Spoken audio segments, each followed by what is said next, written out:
porkit mga Bisaya kami, tinatapakan nyo na lang. Bakit? Anong problema nyo sa amin? Ay yung mga Bisaya, dapat lang talaga kayong patayin. Dahil karamihan sa inyo mga dugyot, walang pinag-aralan. Palibas sa mga taga-bundok kayo. Ang sakit mo naman magsalita. Oo, inaamin ko. Mga taga-bundok kami. Pero hindi kami kasing sama nyo. Sa dami ng pwede mong kalabanin, ako pa talagang napili mo. Sa bagay, Bisaya ka nga. Hindi nag-iisip. Mga bubo kasi kayo. Kami mga Bisaya, hindi away ang hangad namin, kundi kapayapaan. Kaya, may oras ka pa para sumuko.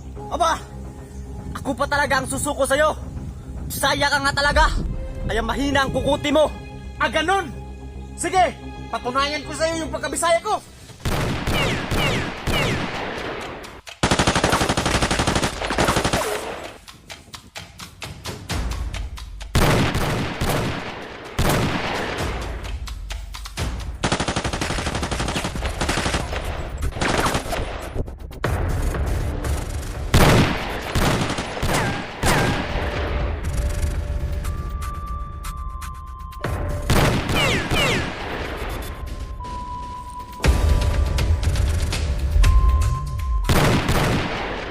Katuokong mga isog mong mga Tagalog.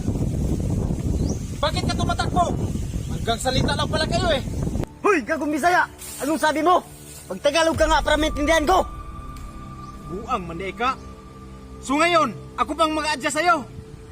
Ano ako? Buang ka? Ay yung mga Bisaya, dapat hindi kayo binubuhay. Ay yung nga pala, tama lang na mabuhay kayo. Dahil kung wala kayo, wala kaming kasambahay, katulong at saka boy. Sige, saba. Ang dami mong daldal. Wala tayong magawa eh. Hanggang katulong lang talaga kayong mga Bisaya. Kahit anong sasabihin mo, hindi ko yan ikahiya. Dahil alam kong marangal at trabaho yan. Hindi katulad yung mga Tagalog. Bakit? Ano pala kami mga Tagalog? Tapusin na natin to!